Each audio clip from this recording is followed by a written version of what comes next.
Guys, I'm sitting here, chilling, sipping my wine, and that's because season is over. We fucking lost. Unfortunately, it was a fucking close one. We made them fight till the very end. We got to the best of one bracket reset. But unfortunately, we just couldn't. Oh, we were so close! Fuck! This Jeremy guy is such a fucking beast, bro. He brought electric terrain rising voltage and hit the fucking BO1 bracket reset. Like a demon. Like a fucking demon. But we couldn't do it. We barely didn't make it in the end. And unfortunately, we're just stuck with second now. And I think that is a damn shame. Because, my god, the squad we've collected here is fucking goated, I think. I think this... If I had to pick one roster on paper, granted, I say this about a lot of my rosters. I think I said this about Season 1 and Season 2. Not Season 3. But I'll say it again in Season 4. I would pick my roster on paper like 10 out of 10 times. If you just let me pick like any one of them. I think this shit is so jolted, and it's only got better as time went on. You know, shout out Milotic. Alright. And shout out Duraludon. They were both pretty goated, but we got some slight upgrades as time went on. Granted, Reuniclus didn't see much time. A late season edition. Didn't get much playoff run time. That was also because a lot of my series were against this fucking low kicks guy. Half of my playoffs, okay. A little less than half. A little less than half of them was against this low kicks guy. So I don't think Reuniclus truly got the chance to shine as much as he should have. That being said, I mean, goddamn, every part of this squad is so powerful. I'm just sad I couldn't make it there. Obviously, you know, Ogerpon is broken. That shit is getting nerfed to fucking Duke. You all know that. You see drafts. I think that's the only, barring Hippowver changes, which I don't think it's going up to Monarch anymore, because that shit would be ass, let me tell you. Shout out Hippowver though, he got a 6-0 in the finals, like a fucking demon. No, I don't think that shit would be good as a Duke. But yeah, I mean, I just couldn't make it there in the end. So now I'm just gonna ramble endlessly and thoughtlessly on my thoughts on the season as a whole, I guess, because, man, I didn't make a video throughout all of playoffs because I really wanted to fucking win, alright? I wanted to keep my shit close to the chest, and especially since you're gonna be playing each other, if you win at least, you're gonna be playing the same people multiple times, probably. I played Jeremy twice, I played David twice. And god damn it, I fucking wanted to win this one, because I love this team, and I think it's so fucking good. My god, I mean, just look at this thing. It does everything I want it to do. Starting off with Darkrai, my round 1, I was second pick this draft. I think I used this very well. Darkrai is so great, it feels so good to just load in with a fast speed tier, because that's something I just usually didn't do. I never, ever prioritized a good mon with a great speed. That's just not something I ever did, and my god, Darkrai is so good. And guess what?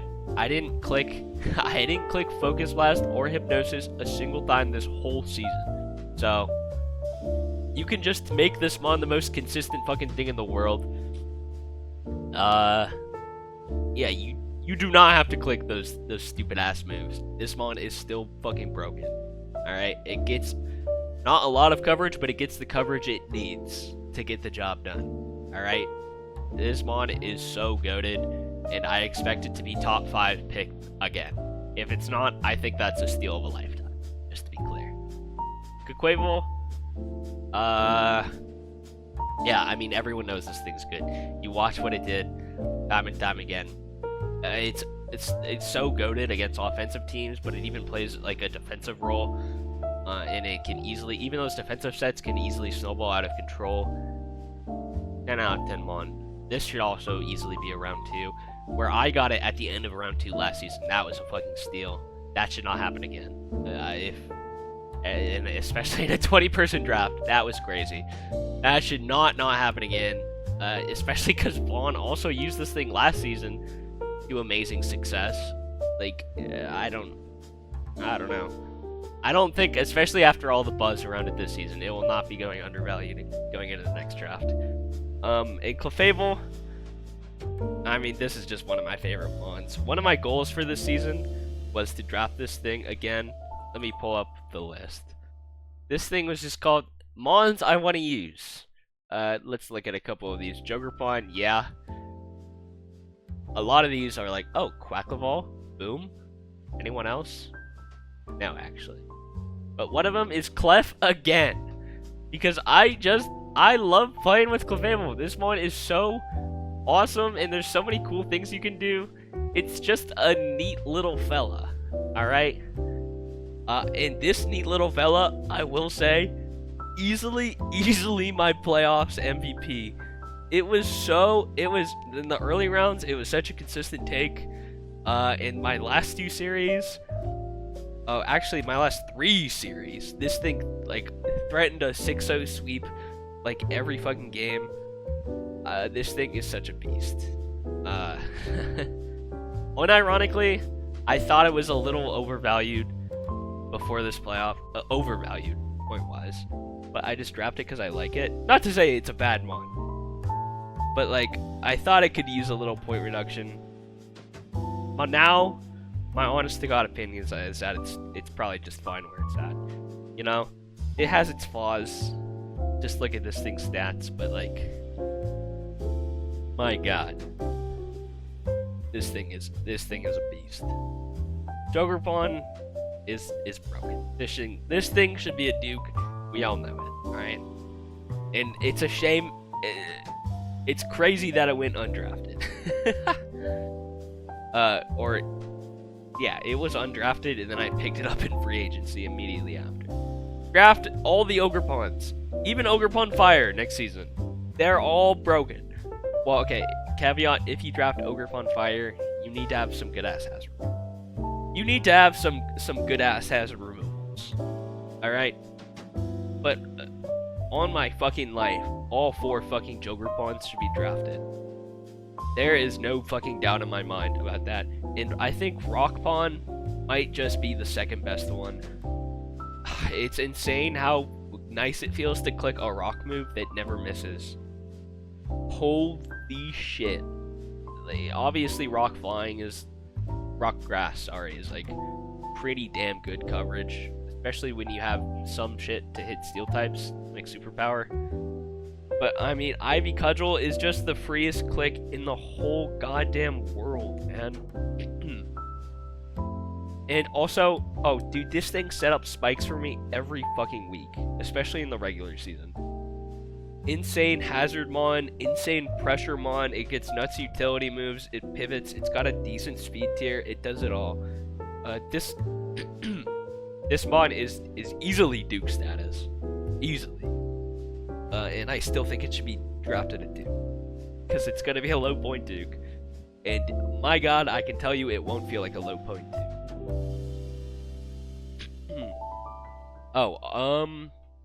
Yeah, Rotom was pretty much here to fill up my type charts. This is more than a laptop I'm launch. getting a fucking this ad. Is a U launch. AI just got personal. Introducing the Lenovo Yoga AI PC. Oh, that That's sucks. I guess smarter we'll just wait AI that out. for you.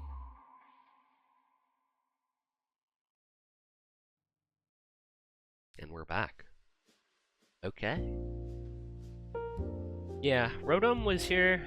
I needed a ground immunity. I want an electric type. I also wanted a fire type. I mean, those are all just generally good things to have.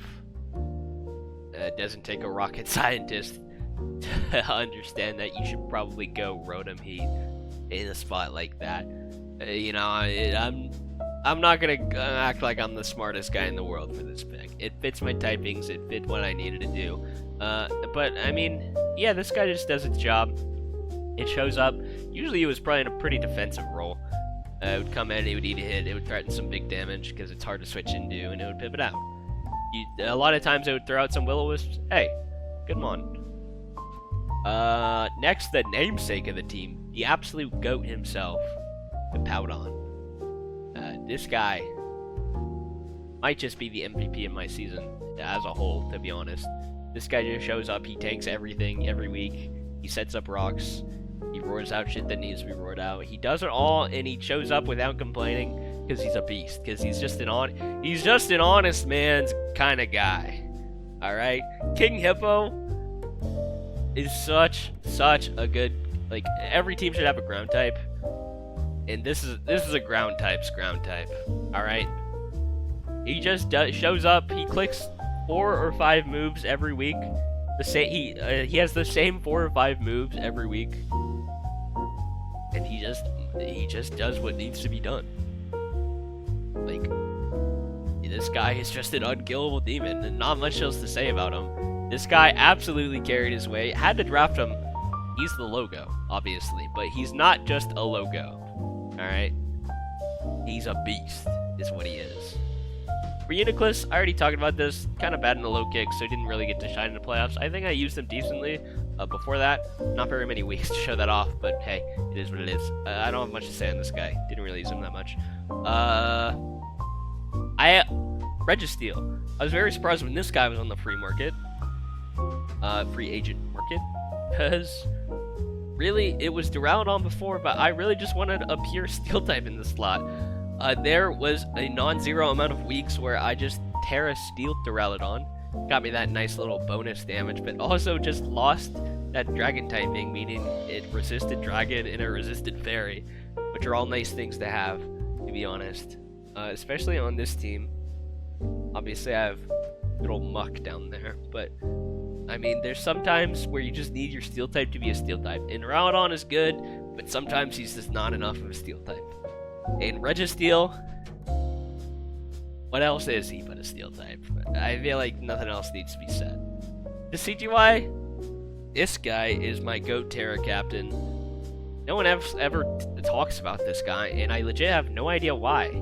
He has such insane typing, and okay, over the time, here's the story with Decidueye. Season 2, I was all about defensive Decidueye, and I went, wow, I hate defensive Decidueye. This thing's never tanky enough, which is kind of true. And then I went full offensive Decidueye for the rest of the season, until playoffs came around, and I played against 80 Dawn fans.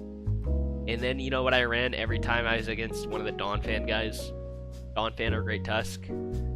I ran Overberry, old defensive Decidueye. Alright?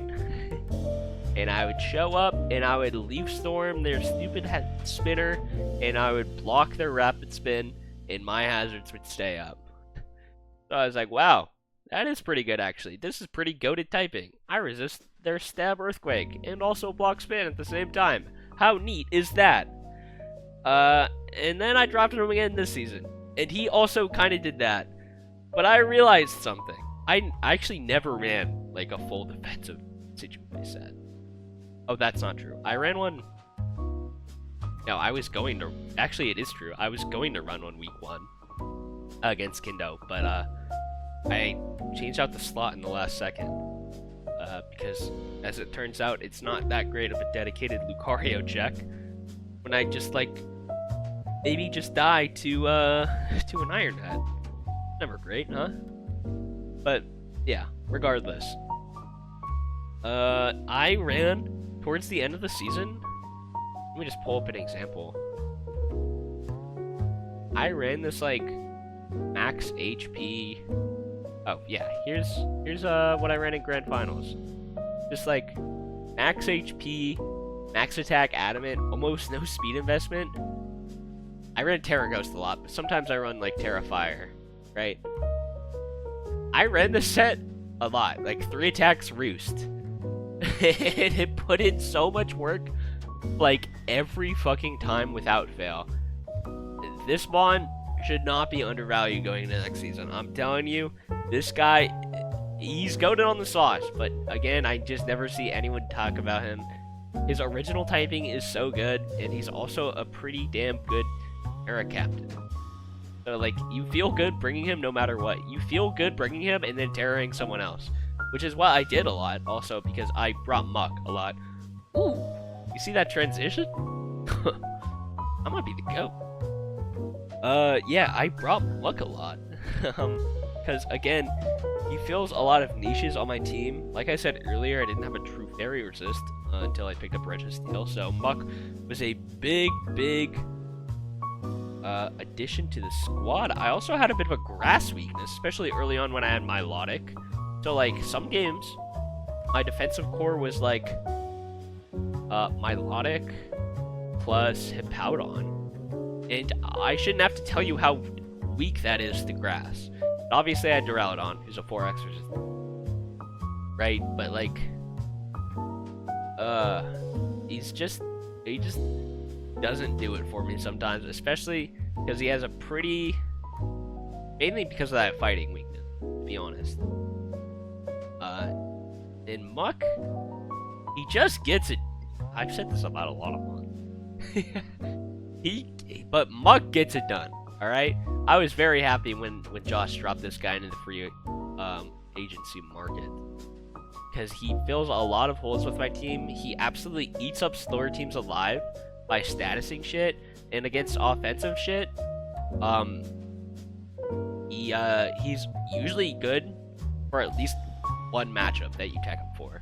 You have to tag him for specific matchups, and you can't let him get really damaged much outside of that in most offensive matchups. But he's really good at locking down like one guy, which, to be honest, and with Terra, it's often two. So like, he's really punching above his weight, and he's a pretty good Terra abuser.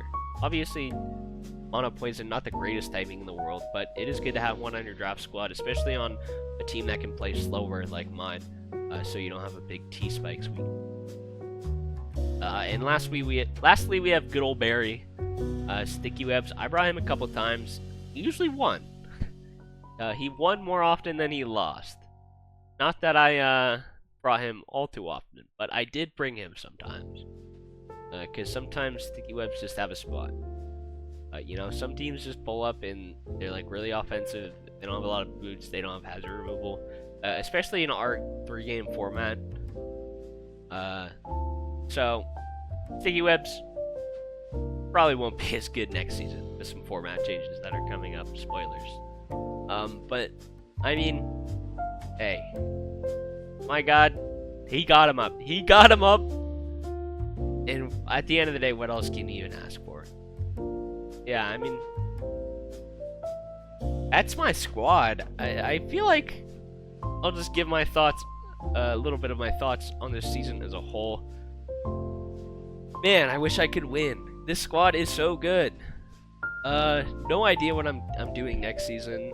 But overall, I kind of like what the tier changes kind of did. Like I like the idea of monarchs for sure. I think that's probably my favorite part of the new tiering system. I like the way that squires shine, and I think we're keeping that. Well, we're not keeping that directly, but we're making squires good next season also, which I think is great. I think squires are a super interesting part of the game, and when squires are good, I think that's awesome, especially when we see a lot of them. You know, I think they do their job. I think they keep the teams pretty balanced overall. While, I mean, hopefully we'll see next season. That's the true test, right? When there's not 20 people in a draft. Just an absurd number. But when there's not 20 people in a draft, I think you'll get to see that balancing while also not being insanely limited in what you have the option to draft.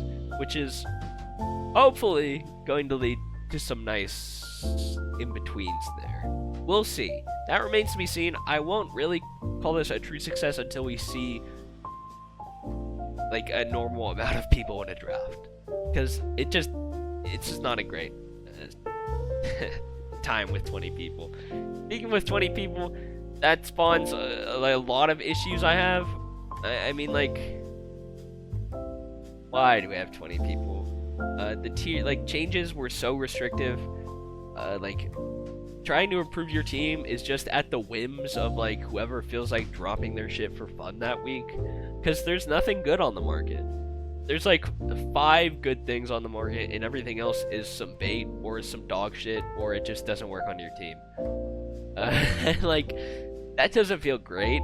Obviously, I think you should, like, draft well, but also free agency is still a part of the game, right?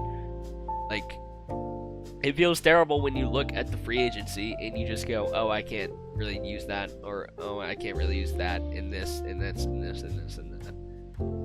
I don't know. That's one issue with 20 people. I guess this isn't inherent. It's 20 people. Like, we could have had a more normal length season with 20 people. But since it was 20 people, we decided to make it to 10 weeks. Didn't like this. I'm not even particularly, like, burnt out, which I know is a common sentiment. Because why would it not be? This season was, like, 5 fucking months. Like, obviously. Is that real? When did we draft? Like, July? Okay. Maybe that was a bit of it. It was like... it was like 4.5. That was a bit of an exaggeration, but not really. I wasn't that far off. This season was long as hell, man. And I think there were a lot of ups, but, like, man. Most people are pretty sick of this shit after, like, 15 fucking weeks. I'm not really one of them. I didn't really... I think that has more to do with, like, A, I just like the fucking game. B, I don't invest that much time into this, into preparing. It's not nothing. I'm not gonna sit here and pretend that I just, like, didn't prep at all, right? That's obviously not true. But I think if I had to guess, I would definitely be below average. And I think I struck a nice balance of that this season in particular. Because something I said going into the season was that I was going to mock every week, which was true up until the very end. For my last 2 series, I did not mock at all. But that was for a matchup I had already played very recently. And frankly, I didn't feel like I would get very much out of it. But yes, I didn't really mock. Oh, I did not really mock much at all. Except when I was really stuck on a matchup in previous seasons. I would kind of just make the team. I would prep it to the best of my ability, which I think is fairly well. But I wouldn't really get any testing. And there was a lot of shit that I would, like, plan and I thought looked good on paper, but just, like, didn't work in a game. And that definitely didn't feel very good. So this season, I made myself mock every week, like I said. This wasn't a lot of mocks, to be clear. Usually it was like 2 or 3. But I made sure I would sit down and I would go, if I was playing against myself, what would I bring here? Or my thought process was, what looks the scary? What did I find the scariest thing while I was prepping my team? And I wanted to test against that, or I wanted to test against what I thought was the best possible thing they could bring. So I would make like a pretty good team. I would EV it well. I would speed tier everything. I would, like, make that enemy team very well, and then I would play a handful of mocks just to make sure everything was fine-tuned, make sure my movesets were right, make sure that, yes, this does work. Like, this set does do what I think it's gonna do, right? And then I would go on, and I would play my match. And that worked very well, obviously. I went 9-1 the regular season, second place. I think the results of that are pretty self-evident. But, like, yeah, I think that definitely showed. I mean, just placement-wise from the last season, obviously. But in my gameplay, I felt a lot better. There are a lot less moments this season where I went, oh, fuck, why did I do that? I'm so stupid. Which happened a lot in Season 3, to be honest. And I think that's definitely part of the reason why that happened less. Overall, I'm just a lot more happy with my play. Didn't make it there in the end, but you know, it is what it is. I'm very happy for Jeremy. He deserves it. This guy plays like a beast every season. He hasn't won yet. But man, I still wish it could be me. Next season. Next season is my fucking season. Does he know? I'm gonna stop rambling though. GG's to Jeremy. No idea what I'm gonna do next season. I think I said that already, but absolutely. Usually I like kind of know what I want to draft, but like I got no idea. I might just freeball it. But yeah, that's gonna be all from me. Been a great season. Shout out Hungry Hippowdons. We might see Psyduck, actually now known as Psyduck Psychon, make a return. You know, it might be, you know, Hungry Hippowdons. You can't, hey, it's a good team. Some might even say it's the greatest team. But you know, you can't rely on them all the time. Sometimes you gotta go back to Psyduck Psychon, the worst org of all time. So, we'll see. Stay tuned for that, maybe. Bye-bye.